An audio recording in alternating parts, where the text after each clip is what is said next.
If you're retiring soon, you should probably know that nearly half of retirees end up switching investment providers within their first 18 months of retirement.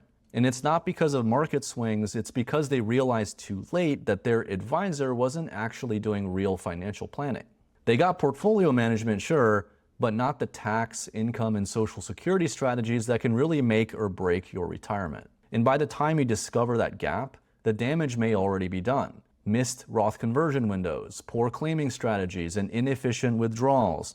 These mistakes can quietly cost you hundreds of thousands over your lifetime.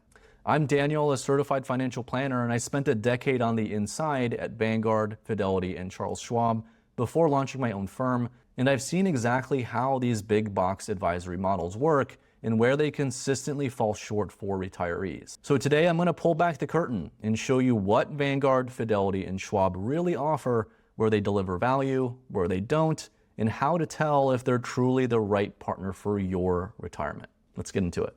First up is Vanguard, the company responsible for popularizing index funds and where I actually started my career and earned my certified financial planner designation. Their primary advisory offering is called Personal Advisor Services, which becomes available once you have $50,000 to delegate to their management. For portfolios between $500,000 and $1 million, Vanguard offers a dedicated CFP, but anything less than that, you'll be serviced by a team of advisors, so you'll be speaking to someone different every time. The most significant advantage of Vanguard is, without question, its rock bottom cost. Vanguard's philosophy is built around the idea that every dollar you save on fees is a dollar that stays invested, potentially growing over time.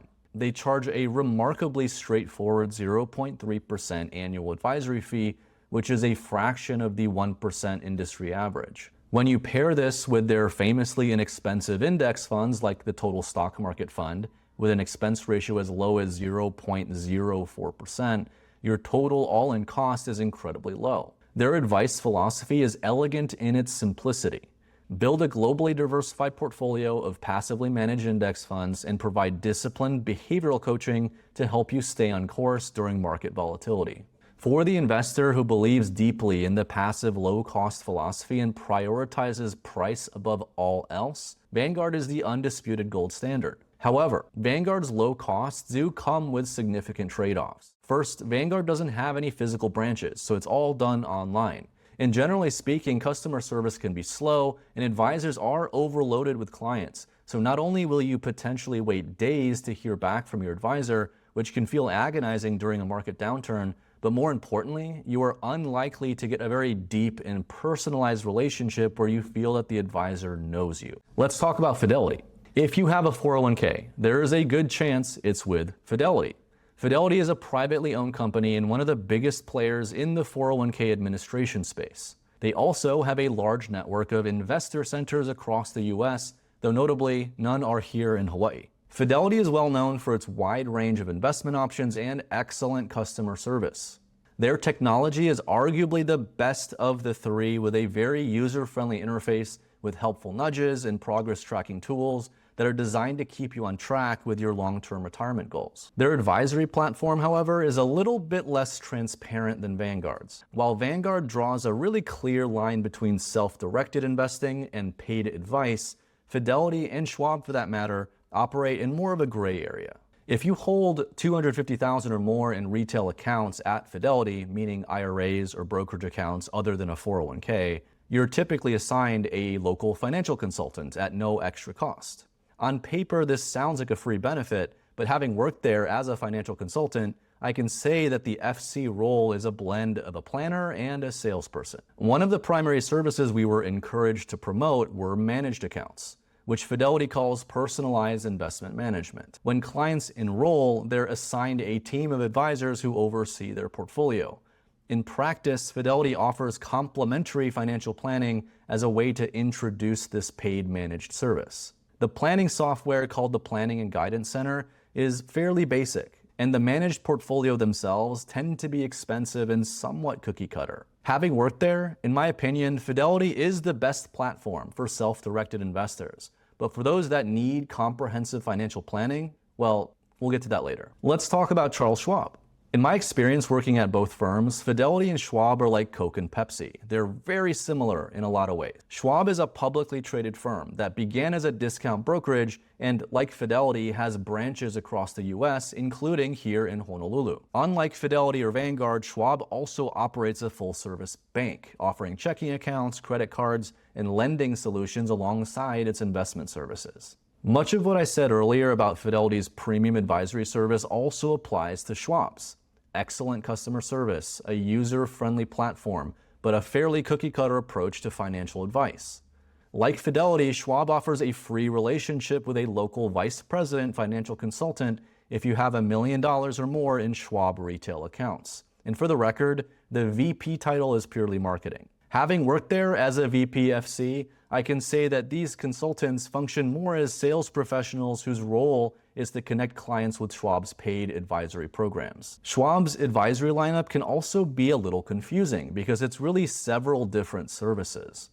Schwab Intelligent Portfolios is their automated investment robo-service that builds and manages a diversified ETF portfolio with no advisory fees. Intelligent Portfolios Premium adds unlimited access to CFP professionals for personalized planning for a modest setup and monthly fee. For clients with larger portfolios, Schwab Wealth Advisory provides a dedicated advisor for customized investment management, retirement planning, and tax-efficient strategies, typically charging around 0.8% per year.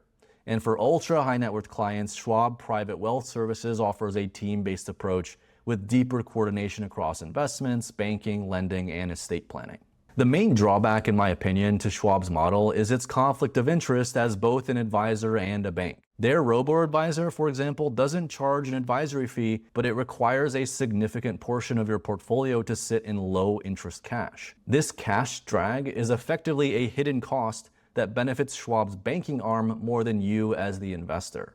Now, let's be fair and acknowledge what all three of these firms do exceptionally well.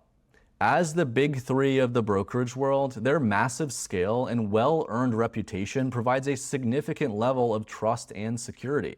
Their fierce competition with one another has been the primary force that has driven down investment costs across the entire industry, making a professionally managed portfolio accessible to almost anyone. For a retiree with a relatively straightforward financial situation, for example, someone whose assets mainly consist of a 401k rollover and a brokerage account, any one of these firms represents a massive step up from the traditional high-fee wirehouse or insurance company brokers that are out there. They all provide robust, feature-rich digital platforms, a vast selection of investment products, and extensive libraries of educational content. This combination of low costs, broad access, and institutional stability is a really powerful value proposition. This brings us to the most important point of this discussion, which is understanding the inherent limitations of these firms. They are all enormous corporations, which means there will always be a revolving door of personnel. What that means is that it's unlikely to build a personal relationship with the same advisor who will stay with you for the duration of your retirement. They will get promoted, switch firms, and be replaced by somebody else. And furthermore, all three are fundamentally investment focused, but smart investing is only one piece of a successful retirement plan. The core issue is an unavoidable conflict of interest. Their primary objective is to gather all your assets, keep them on the platform, and enroll you in their profitable managed accounts. Their advisors are employees of the firm, and their advice, while it can be valuable, is ultimately delivered within the context of that firm's ecosystem. So when should you consider looking beyond the big names and consider working with an independent, fee-only advisor? Here are 3 clear signs that it might be time to look elsewhere. Number 1, your financial life has outgrown an investment-centered platform. The tipping point comes when the complexity of your financial situation exceeds what a portfolio-only approach can handle. Money touches every aspect of your life: your taxes, your pension, Social Security, and estate plans. These are all interconnected. At that stage, you need more than just investment management and behavioral coaching. You need strategy, coordination, and a professional who can quarterback communication between you, your CPA, your attorney, and other professionals to keep everything aligned. Number 2, you're facing or about to face a major financial transition. Whether you're preparing for retirement, selling a business, or inheriting a large sum, these are high-stakes moments that can't be handled with generic advice or pre-built models. An independent advisor can help you evaluate your options, minimize your taxes, and make confident decisions in the context of your broader goals, not just your account balances. And number 3, you value an ongoing personal relationship and not a revolving door. At the bigger firms, turnover is really common, and clients will often get reassigned to new advisors every couple years. Independent fee-only advisors typically own their practices, which means they are personally invested in your long-term success. They take the time to understand your values, your goals, and the why behind your decisions, and they stick with you through every chapter of life. At the end of the day, Vanguard, Fidelity, and Schwab have earned their reputations for a good reason.